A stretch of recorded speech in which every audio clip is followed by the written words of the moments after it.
Maple Media merupakan media digital yang menyajikan informasi terkini dan berbagai isu yang relevan bagi generasi muda. Ini didirikan oleh Lulu Bong pada tahun 2022 dan berbasis di Tangerang.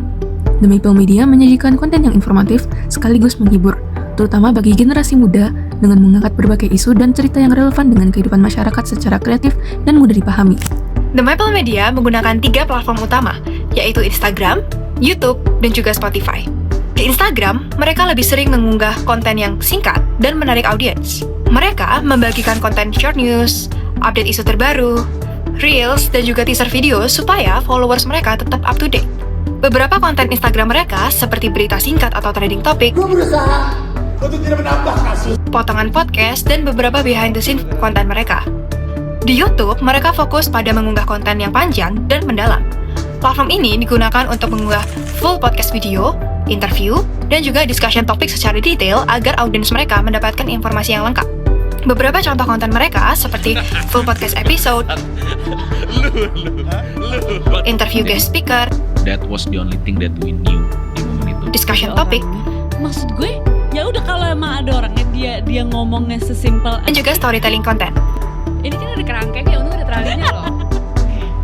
Di Spotify, The Maple Media fokus pada versi audio dari podcast YouTube mereka, sehingga audiens bisa mendengarkan podcast mereka tanpa harus melihat video, jadi lebih praktis pada saat perjalanan atau melakukan aktivitas yang lain. What kind of stories news does it publish? Maple Media adalah media digital fokus pada konten anak muda, khususnya pada Gen Z dan milenial muda di Indonesia.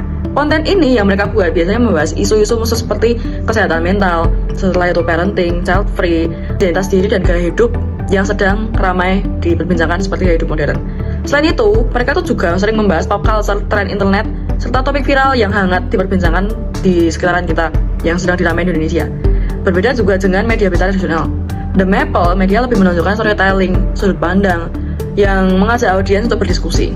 Mereka juga menghadirkan podcast dan wawancara santai bersama public figure, kreator, atau ahli untuk membahas pengalaman hidup dan isu sosial dengan gaya yang ringan. Setelah itu juga mengajak para Gen Z untuk saling berdiskusi. Mereka cenderung tuh mempunyai visual estetik yang kasual dan hangat dekat dengan kehidupan anak muda masa kini. And what makes them different from conventional journalism media? So yang pertama adalah karena gaya penyampaian lebih santai dan juga dekat dengan anak muda. Nah, media konvensional biasanya menggunakan bahasa formal dan serius, sedangkan The Maple Media memakai bahasa yang lebih ringan, santai, dan relatable sehingga mudah dipahami anak muda. Contohnya adalah seperti media konvensional mungkin menulis judul berita seperti fenomena burnout meningkat pada usia produktif akibat tekanan pekerjaan, sedangkan The Maple Media biasa menyampaikan dengan gaya seperti kenapa banyak anak muda sekarang gampang capek hidup walaupun baru umur 20-an.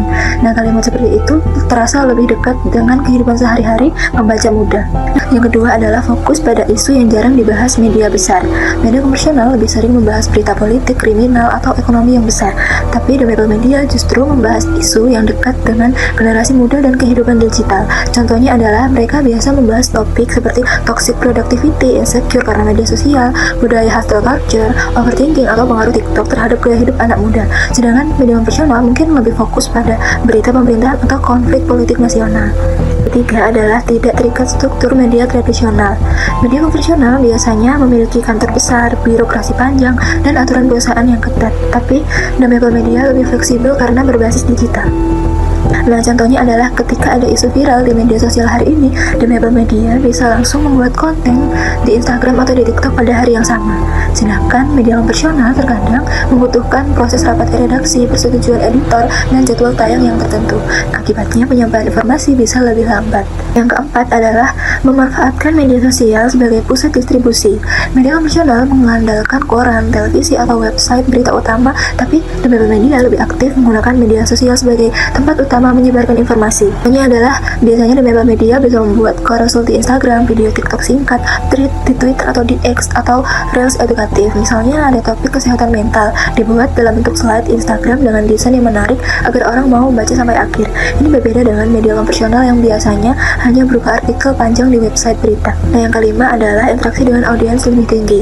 Media konvensional cenderung satu arah, yaitu media memberi berita dan audiens membaca.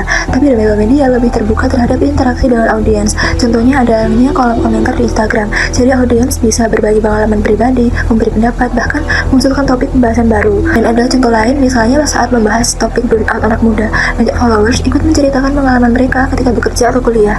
Hal itu membuat audiens merasa lebih terhubung dengan media tersebut.